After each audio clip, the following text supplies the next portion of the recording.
থেকে রংপুর থেকে আসছি, সালামি তো আমার আসসালামু আলাইকুম এভরিওয়ান, সবাই কেমন আছেন? আলহামদুলিল্লাহ সবাই অনেক ভালো আছেন, আমি অনেক ভালো আছি। কারণ ঈদের 8 দিন পরেও যদি সালামি পাওয়া যায় ভালো তো থাকবোই। আবার সঙ্গে আমার জন্য ঈদের আয়োজন হচ্ছে। আপুকে বললাম এই গরমে এত কিছু করো না, তারপর আপু পোলাও রান্না করেছে, মুরগির রোস্ট করেছে, আর হচ্ছে গরুর মাংস রান্না করেছিল, আর আপু এদিকে সালাদ বেগুন ভাজি এইসব করছিল। আমি তাড়াতাড়ি করে একটু ভিডিও নিয়ে নিলাম। আমি বলছি আগে আমাকে ঈদ বোনাস দাও, মানে হচ্ছে 7 দিন পরে 8 দিনের দিন এসেছি, তারপরও আমার জন্য ঈদের আয়োজন করা হচ্ছে।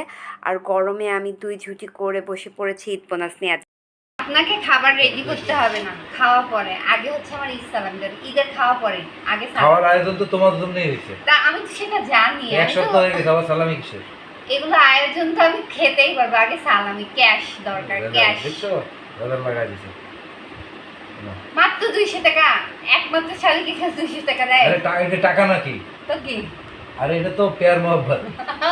200 টাকা দিয়ে এখন প্যার মোহাম্মত। আপু তোমার এক সপ্তাহ পরে দাও। তুমিও 200 টাকা, মানে তোমরা কি স্বামী স্ত্রী যুক্তি না করছো?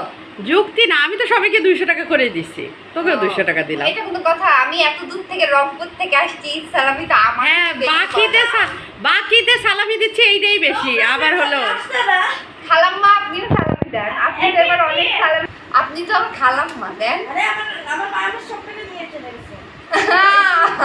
আপনি সব টাকা মারিয়ে দিচ্ছে। প্রত্যেক মায়েরই কাজ হলো এই ছেলে মেয়ের ঈদ বোনাস হচ্ছে টাকা নেয়া।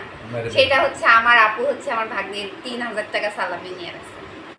তারপরে ফাইনালি আমি আমার বোনাস পেয়ে গেছি। তারপরে যে আমি খাবার কিন্তু অল্প নিয়েছি, কারণ হচ্ছে ঢাকায় এসে এত বেশি গরম লাগছিল। তারপরে মাশাআল্লাহ অনেক টেস্টি হয়েছে, খেয়ে নিলাম। তারপরে আপু লাচ্ছি করেছিল, এটাও টেস্ট করলাম।